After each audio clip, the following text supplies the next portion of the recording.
اس کو ہم نا جو موجودہ دور ہے اس کی طرف ہم دیکھتے ہیں کہ فتنہ قادیانیت جو ہے وہ پھیلا ہوا ہے کافی.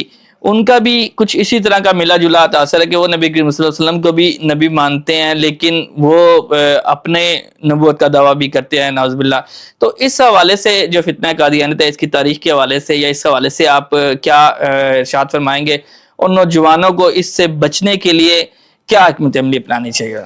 دیکھیں جی، جو ہمارے بر صغیر پاک و ہند میں فتنہ قادیانیت جو ہے نا، یہ 1900 کی صدی میں یہ سلسلہ شروع ہوا، اور یہ بدبخت کوئی اتنا پڑھا لکھا بھی نہیں تھا، اور یہ کوئی مرزا غلام احمد قادیانی یہ کوئی بہت بڑی شخصیت بھی نہیں تھی.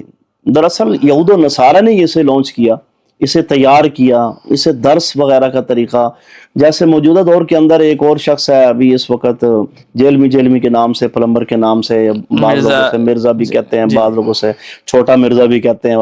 یہ اس طرح کی جو ہے نا ایفیشنسیاں دکھانا، لوگوں کو دین سے متنفر کر دینا، لوگوں کو جیسے روزوں کے مسائل ہیں تو ان کو جو ہے نا مطلب پیچیدہ کر دینا کہ دیکھو جی حضرت بلال، میں نے حدیث پڑھی ہے، حدیث میں حضرت بلال رضی اللہ تعالیٰ عنہ جب تک اذان نہ دیں تم اذان نہ سنو تو تم کھانا کھاتے رہو چاہے تمہارے سامنے موجود ہو. تو یہ علماء کرام جو مساجد میں اعلان کرتے ہیں کہ جی سحری کا وقت ختم ہو گیا تو کھانا پینا بند کر دیں، تو یہ تو غیر شرعی ہے، ایسا سوال کرنا نہیں چاہیے، اعلان کرنا نہیں چاہیے. یہ کیا ہے؟ یہ دراصل ایک فتنے. دیکھیں جو اللہ رسول کا حکم ہے، ہم صدیاں گزر گئی ہیں، اس پر علماء کرام نے کتابیں بھی لکھی ہیں، حدیث پاک میں موجود ہے، قرآن پاک میں موجود ہے. ایک بات واضح ہے، تو پھر اس کے اوپر جو ہے وہ اس قسم کی دلیلیں قائم کرنا کیا ہے؟ لوگوں کو، نوجوانوں کو متنفر کرنا دین سے، اور تاکہ یہ جو شاعر اسلام ہے روزہ، اس کی حیثیت نہ رہے، لوگوں کے دلوں کے اندر کمی آ جائے، نماز سے متعلق متنفر کر دینا، مسجدوں میں نہ جایا کرو، یہ مولوی یوں کرتے ہیں، علماء یوں کرتے ہیں. یہ اس طرح کا یہ اس شخص کا بھی یہی قادیانی جو سلسلہ تھا. اس نے آہستہ آہستہ نوجوانوں کو ورغلانا شروع کیا. پھر اس نے جو ہے وہ سب سے پہلے اس نے نبوت کا دعویٰ نہیں کیا، اس نے کہا کہ جی میں تو اللہ کا ولی ہوں، مجھے تو خواب آتے ہیں، مجھے تو بڑی اچھی جنت دکھائی جاتی ہے، مجھے یہ کیا جاتا ہے، مجھے اس طرح. آہستہ آہستہ پھر وہ نبیوں کی اقسام پھر اس نے بیان کرنا شروع کر دی. وہ ذلی نبی ہوتا ہے تو ایسا ہوتا ہے، ایسا ہوتا ہے، تاکہ لوگوں کو مطلب آہستہ آہستہ وہ اس طرح قابو کرے اور گھیرے.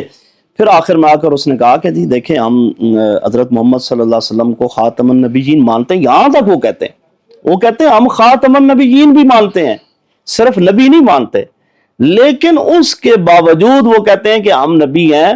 اور وہ اس کی دلیل دیتا ہے کہ دیکھیں جی کہ وہ اپنے وقت کے حساب سے تھے خاتم النبیین، اور ان کی جو ہے وہ ختم نبوت پر کوئی فرق نہیں پڑتا. اچھا، اگر ہم نبوت کا دعویٰ کریں، ایک مذاق ہے کہ وہ خاتم النبیین بھی ہیں اور پھر اس کے باوجود ہم نبی بھی ہیں اور ان کی ختم نبوت پر بھی کوئی فرق نہیں پڑ رہا. ہر دور میں کوئی نہ کوئی آ کے یہی دلیل رکھے اور یہ دلیلیں رکھ کے اور وہ اس طرح سے نوجوانوں کو ورغلاتا رہے. تو حضرت ہمارے علماء اہل سنت نے، اکابرین اہل سنت نے، اس موقع پر میں اگر ذکر کروں حضرت سیدنا پیر میر علی شاہ رحمۃ اللہ تعالی علیہ کا، تو وہ فائدے سے خالی نہیں ہوگا کہ آپ نے ہی فتنہ قادیانیت کی جڑ کو جو نا جڑ کو کاٹا. آپ نے اتنے بڑے بڑے دلائل قائم فرمائے اور لوگوں کو مدعو کیا. آج بھی جو ہے وہ بادشاہی مسجد کے در و دیوار گواہ ہیں بے شک کہ حضرت سیدنا اعلیٰ حضرت پیر میر علی شاہ رحمۃ اللہ علیہ آپ آوازیں دیتے رہے. در و دیوار جو ہے وہ 3 دن تک وہاں پہ محفلیں سجتی رہی اور پوری دنیا وہاں موجود رہی، اور وہ بدبخت جو ہے وہ وہاں سامنے موجود نہیں آیا.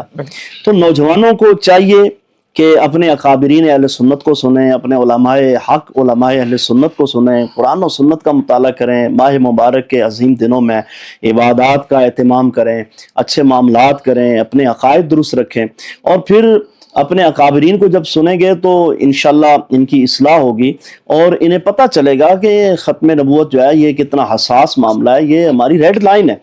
اس کو اگر کوئی شخص عبور کرتا ہے تو پھر زندہ رہنے کا تو کوئی حق ہی نہیں ہے نا. حضرت امام مالک نے کیا فرمایا کہ وہ تو امت مر جائے کہ جس کے سامنے اس کے نبی کی برائی کی جائے یا ان کے بارے میں برا بلا کہا جائے اور وہ امتی سنتا رہے، پھر وہ امتی تو نہ ہوا نا جی. بالکل پھر وہ یار نہ رہے یا جو کر رہا ہے وہ نہ رہے. یہ ہمارا اصول ہمارے اکابرین نے، ہمارے علماء نے ہمیں دیا. تو اس دور کے اندر بھی الحمدللہ کابرین نے ہماری بڑی قربانیاں دی. اس موقع پر اگر ہم حضرت علامہ خادم حسین رضوی رحمۃ اللہ تعالی علیہ کا ذکر نہ کریں تو یہ بھی زیادتی ہوگی کہ آپ نے بھی نوجوانوں کو جو آپ کی پہچان ہے وہ ختم نبوت ہے، نبوت کے حوالے سے ہے، بے اور شک۔ ختم نبوت کی جتنی پہچان جو ہے وہ قبلہ بابا جی رحمۃ اللہ علیہ کے حصے میں آئی ہے اتنی اور کسی اور کے کسی کے حصے میں نہیں آئی، بالکل اس صحیح۔ فتنے کے دور میں اگر کوئی ختم نبوت کے حوالے سے کام کیا ہے، پہلے ہمارے اکابرین اہل سنت نے، علماء اہل سنت نے کیا اپنے دور میں، بالکل لیکن اس فتنے کے دور میں جو سب سے بڑا کام کیا ہے وہ الحمدللہ بابا جی نے کیا، بابا جی کیونکہ نے نوجوان جتنے نوجوان ہیں وہ ان کو سن کے، بہت سارے نوجوان ایسے دیکھے ہیں جنہوں نے بابا جی کو سنا اور اس کے بعد کہا کہ ہمیں تو ان چیزوں کے بارے میں پتہ ہی نہیں علم ہی تھا. نہیں تھا، پتہ ہی نہیں تھا، انہوں نے کھل کے بیان کیا، بتایا،